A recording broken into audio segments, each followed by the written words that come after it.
This is probably my first YouTube video blog that I have done since the year of 2008.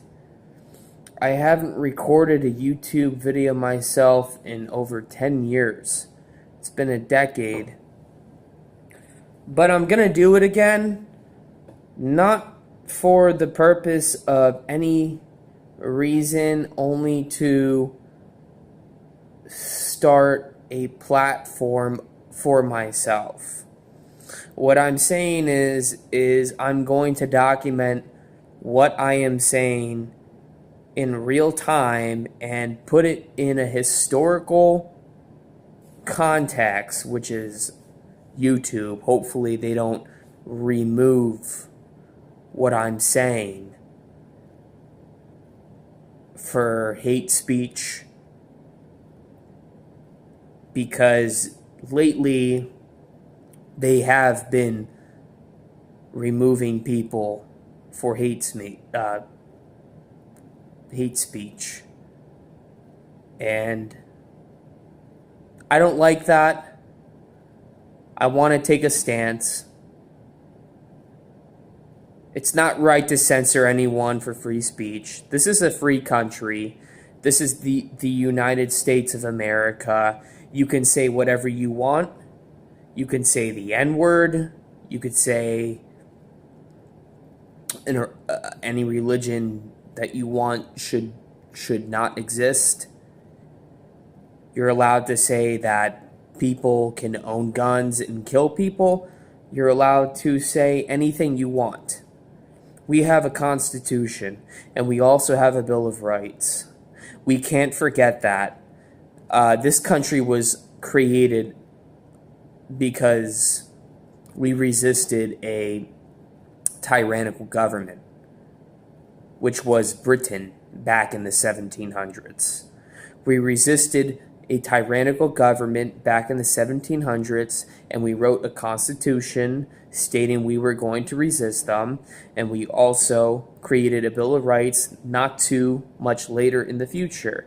We went in a few wars with this country and this superpower, and we won.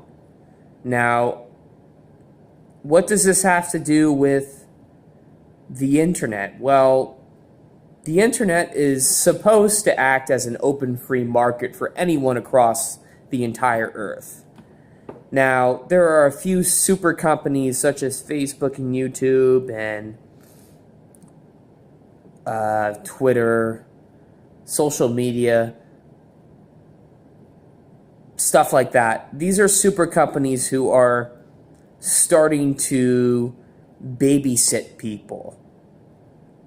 They're starting to censor what you say and what you're allowed to think. You're not allowed to think a certain way. Or if you think a certain way, you can't do this and that because shame on you. That's what pisses me off, because I know deep down in my heart, from the fact just being born in this free country, you can do whatever the fuck you want. As long as you don't kill anyone, you don't steal from anyone, and you don't...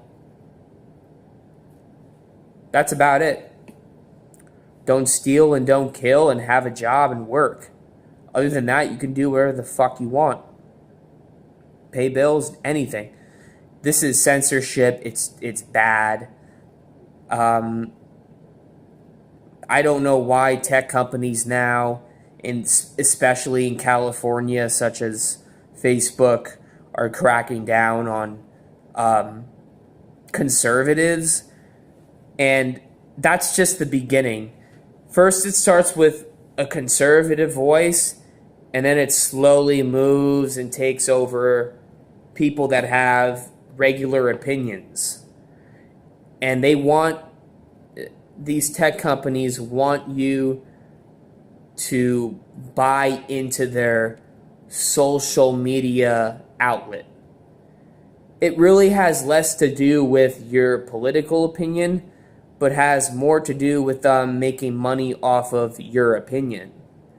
If your opinion is oh, I like Donald Trump and I like owning a gun, and they censor you, that's not really because they don't like your opinion. They don't really give a fuck about your opinion. They're more worried about keeping you on their platform and hoping that they can make money off you in the future. They want you to stay sucked into their program. It's a program. It's a computer program. It's been around since the early 2000s. It's the late 2010s, and it still exists. These programs aren't going to last forever. If somehow Facebook manages to create an AI, artificial intelligence, in the 2020s, and people get, these brain chips in our brains get sucked into it, this is like a dystopian artificial future, such as 1984. This is not Alex Jones talking. This is not a conspiracy.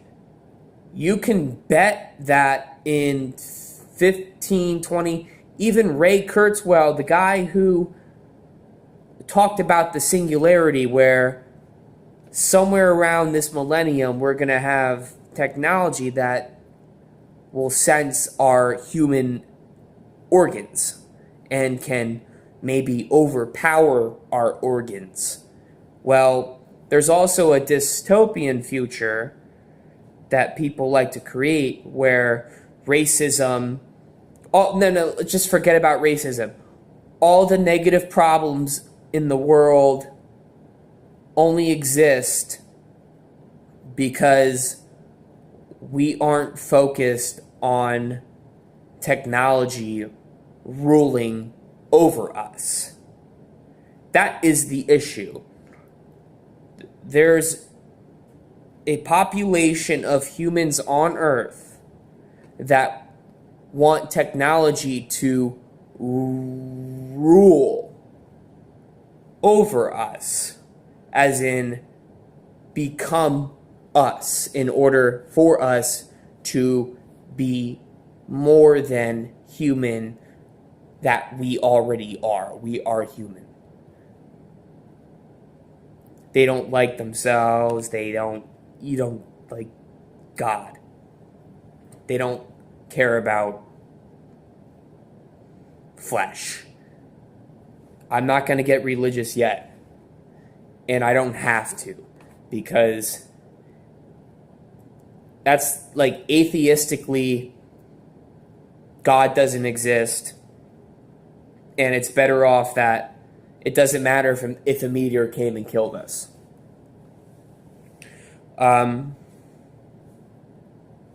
However, there's also a population that wants to be able to control the future, whether it's for good or evil, to make sure that humans and this planet survives.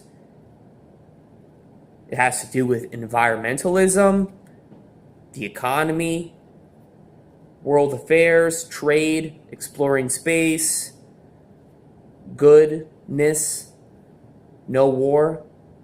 But you have to understand, there's also a side that doesn't like being human. Does that make sense? There are people that don't love themselves. And I understand if you don't love yourself. But to feel pain about not loving yourself is the purpose of being on this earth. You have to believe in yourself. You shouldn't have to believe that a meteor is coming to kill you. You don't want to have to believe that you're going to shoot up a school. And you shouldn't have to believe that someone has to die in order for your existence to be better. You have to create your own world. Just like I could create my own world in my own bubble, surrounded by people that would hate that hated the fact that I was creating my own world. Doesn't matter how big it is. It could start off as a nut. But I was creating my own world as an adolescent. I started to create my own world, and I had the opportunity to begin to create my own world. It was pure love. And what is pure love? It's just having an idea and sticking with it no matter what. You could tell anyone that they don't know what the fuck they're talking about. And if they make fun of you, that's because you believe in yourself. You can get called stupid for the rest of your life as long as you believe in yourself. And that stupidness can grow into a genius idea when you're older or when you're dead. That's what I'm talking about. It's better